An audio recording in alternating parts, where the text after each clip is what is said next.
बिस्मिल्लाह।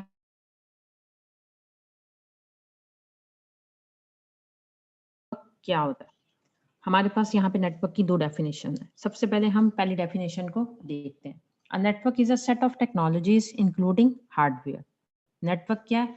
Network में आपके पास hardware आता है, सॉफ्टवेयर एंड मीडिया।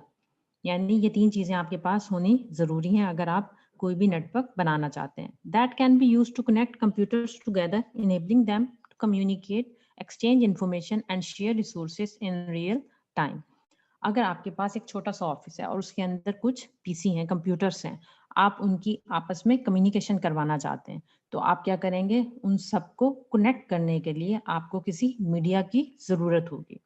जैसे अगर आपके पास 2 पीसी हैं, उनको तो आप डायरेक्ट कनेक्ट भी कर सकते हैं। लेकिन अगर आपके पास 2 या 2 से ज़्यादा कंप्यूटर्स आ जाते हैं, तो फिर आप क्या करते हैं? एक नेटवर्क बना लेते हैं छोटा-सा, जिस नेटवर्क में क्या होंगे? मोर देन 2 पीसीज़ होंगे, कंप्यूटर्स होंगे जो क्या कर रहे होंगे? आपस में इन्फॉर्मेशन को एक्सचेंज कर रहे होंगे और रिसोर्सेज़ को शेयर कर रहे होते हैं। जैसे एक नेटवर्क है, एक आपका छोटा-सा ऑफ़िस है, हमने उसमें नेटवर्क बना लिया, उसके अंदर 8 या 10 कंप्यूटर्स हैं। अब बजाए कि हम हर कंप्यूटर के लिए एक अलग प्रिंटर खरीदें, हम क्या करते हैं, एक प्रिंटर लेते हैं और उसको क्या करते हैं, उस नेटवर्क में शेयर कर देते हैं। इस तरह क्या होता है कि हमारे नेटवर्क कॉस्ट इफेक्टिव हो जाता है। किस तरह कॉस्ट इफेक्टिव होगा कि आप बजाय कि 8 अगर कंप्यूटर्स हैं, 8 प्रिंटर्स खरीदें, आप एक प्रिंटर के ज़रिए वही काम पूरे नेटवर्क में इस्तेमाल में ले आते हैं, यानी अपने रिसोर्सेज़ को शेयर कर लेते हैं। अब अगर एक कंप्यूटर ने दूसरे कंप्यूटर को कोई इन्फॉर्मेशन शेयर करनी है, अगर तो वो नेटवर्क का हिस्सा है, तब तो आसानी के साथ अपनी इन्फॉर्मेशन को एक्सचेंज कर लेगा। अगर नेटवर्क का हिस्सा नहीं है, स्टैंड अलोन कंप्यूटर्स हैं, तो क्या होगा? आपको या तो यूएसबी का सहारा लेना पड़ेगा या किसी स्टोरेज डिवाइसेस का। उधर डाटा को कॉपी करें और फिर जाके किसी दूसरे कंप्यूटर में उस डाटा को सेव करें या कॉपी करना है, जो भी करना है। इस तरह आपको काफ़ी ज़्यादा प्रॉब्लम्स फेस करनी पड़ती हैं अगर आपके पास बहुत ज़्यादा इस तरह इन्फॉर्मेशन एक्सचेंज का काम है। लेकिन जब हम अपने कंप्यूटर्स को नेटवर्क का हिस्सा बना लेते हैं, तो ये काम काफ़ी आसानी के साथ हो जाता है। यानी तमाम कंप्यूटर्स आपस में कनेक्टेड हैं, वो एक-दूसरे के साथ आसानी के साथ अपनी इन्फॉर्मेशन को एक्सचेंज कर सकते हैं। तो हमारे पास नेटवर्क बनाने के लिए बेसिकली हार्डवेयर, सॉफ्टवेयर और मीडिया का होना ज़रूरी है। नेटवर्क की अगर हम दूसरी डेफिनेशन देखें, a network is a collection of computers, servers, mainframes, network devices, peripherals or other devices connected to one another to allow the sharing of data.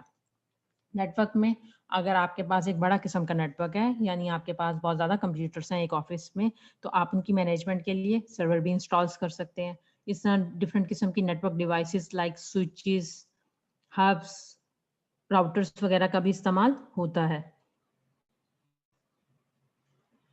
Connect to another to allow the sharing of data. और network बनाने का मकसद क्या है कि आप अपने data को, अपने रिसोर्सेज को एक दूसरे के साथ शेयर कर सकें। An example of a network is the internet. वगैरह के नेटवर्क की एक बेहतरीन एग्जाम्पल क्या है? आपका इंटरनेट है, which connects millions of people all over the world. जो कि क्या कर रहा होता है कि दुनिया में मुख्तलिफ लोगों को, लाखों करोड़ों लोगों को एक दूसरे के साथ कनेक्ट करवा रहा है।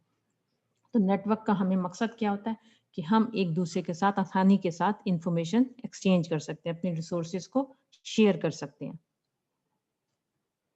The uses of a network. Network इस्तेमाल करने का फायदा क्या है? Networks allow many users to access share data and programs. Network क्या करता है? आपको इस बात की इजाजत देता है कि जो चीजें शेयर्ड हैं आप और प्रोग्राम्स शेयर्ड हैं, आप उनको आसानी के साथ इस्तेमाल कर सकते हैं, उनको एक्सेस कर सकते हैं।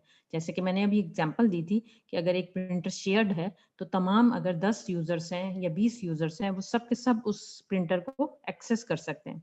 Individual users can reduce the need for programs on their own computers. इसका नेटवर्क बनाने का एक फायदा और भी है। लाइक अगर आपके नेटवर्क में कुछ सर्वर इंस्टॉल है, तो आप क्या करते हैं? बजाय कि अपने कंप्यूटर्स पे डिफरेंट किस्म के प्रोग्राम्स इंस्टॉल करें, आप अगर सर्वर पे वो तमाम प्रोग्राम्स पड़े हैं, तो वहां से भी उनको इस्तेमाल कर सकते हैं। By allowing users to share expensive hardware resources such as printer, network reduce the cost of running an organization. जैसे कि मैंने पहले भी बात की थी कि आपकी कॉस्ट क्या हो जाती है? बच जाती है, कम हो जाती है। कैसे कम हो जाती है? नेटवर्क बनाने से। क्यों? क्योंकि अगर आपके पास 10 कंप्यूटर्स हैं और वो नेटवर्क का हिस्सा नहीं है, तो आपको क्या आप हर एक के लिए अलग प्रिंटर लेंगे कि हर एक का प्रिंटर का काम है? तो इससे बेहतर है कि आप उनको क्या करें? नेटवर्क का हिस्सा बना दें और एक प्रिंटर के ज़रिए आप तमाम 10 या 8 जितने भी आपके कंप्यूटर्स हैं, उनको استعمال میں لا سکتے ہیں. تو اس سے کیا کرتے ہیں آپ اپنی نیٹ ورک کی کاسٹ کو ریڈیوس کرتے ہیں, آپ اپنے ریسورسز کو شیئر کر لیتے ہیں. پرنٹر ہے, اسکینر ہے, بجائے کہ جتنے کمپیوٹرس ہیں اتنے پرنٹرس اور اسکینرس لیے جائیں, آپ نیٹ ورک ایک بنا لیتے ہو اپنے کمپیوٹرس کا اور پھر اپنے ریسورسز کو ان میں شیئر کر دیتے ہیں. تو یہ تھے ہمارے یوزز آف نیٹ ورک. مجھے اس ڈائیگرام میں آپ آسانی کے ساتھ سمجھ سکتے ہیں یہ کیا ہے. سپوز کریں آپ کے سرورس ہیں, ڈفرینٹ یوزرس یا کلائنٹ آپ کے سرورس کے ساتھ اٹیچ ہیں. تمام کمپیوٹرس سرورس کے تھرو اپنے ڈاٹا کو شیئر کر سکتے ہیں, اپنے ریسورسز کو شیئر کر سکتے ہیں. یہ تھا آج کا ٹاپک. مجھے امید ہے کہ آپ کو سمجھ آ گیا ہوگا. Thank you. اللہ حافظ.